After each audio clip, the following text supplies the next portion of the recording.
Hearty congratulations. ఇంత మంచి టాలెంట్ని మా అందరి ముందుకి తీసుకొచ్చి ఇంత అద్భుతంగా ఆర్గనైజ్ చేసినందుకు థ్యాంక్ యూ సో మచ్. ఒక్కసారి మనందరం చప్పట్లతో అభినందిద్దామా ఇంత చక్కటి టాలెంట్ని మన ముందుకు తీసుకొచ్చినందుకు.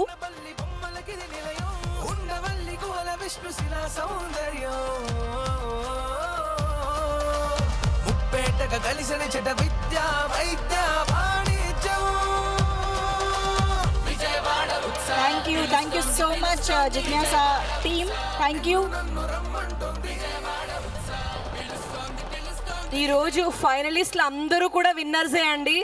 మనం ఇంకొక రోజు ఈ సందర్భంగా ఈ కార్యక్రమానికి విచ్చేసినటువంటి వసంత కృష్ణ ప్రసాద్ గారిని ఒక నిమిషం మాట్లాడవలసిందిగా కోరుతున్నాం. అందరికీ నమస్కారం. 12 సంవత్సరాల తర్వాత విభజింపబడిన ఆంధ్రప్రదేశ్లో ఎగ్జిబిషన్ ఆగిపోయి 12 సంవత్సరాలు.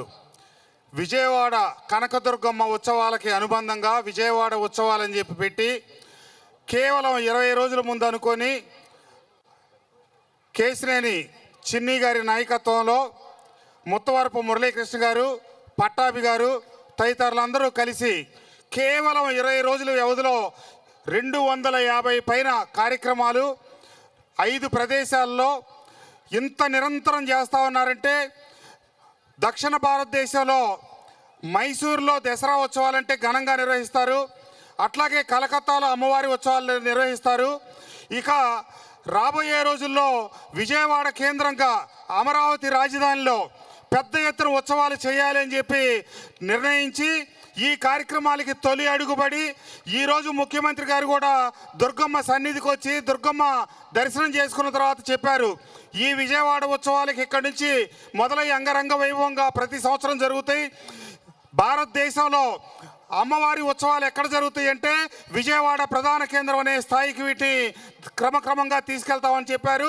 అమ్మవారి ఆశీస్సులతో విభజింపబడిన మన ఆంధ్రప్రదేశ్, అమరావతి, మన రాష్ట్రం సర్వతోముఖాభివృద్ధి చెందాలని, మన రాష్ట్రానికి మన రాజధానికి గుర్తింపు తీసుకొచ్చేదానికోసం ఈ కార్యక్రమాన్ని ఇంత శ్రమపడి నిర్వహించిన అందరికీ కూడా నా ధన్యవాదాలు. ఈ ప్రత్యేకత ఏంటంటే విజయవాడలో మా మైలవరం నియోజకవర్గాన్ని కూడా అంతర్భాగం చేస్తూ గొల్లపూడిలో ఎగ్జిబిషన్ పెట్టడం, దాన్ని కేవలం ఎంపీ గారు నాకు ఫోన్ చేసి మీరు అక్కడ స్థలం ఇప్పించాలి, ఎండోమెంట్స్ రైతులు 70 సంవత్సరాల నుంచి సాగు చేసుకుంటా ఉన్నారు.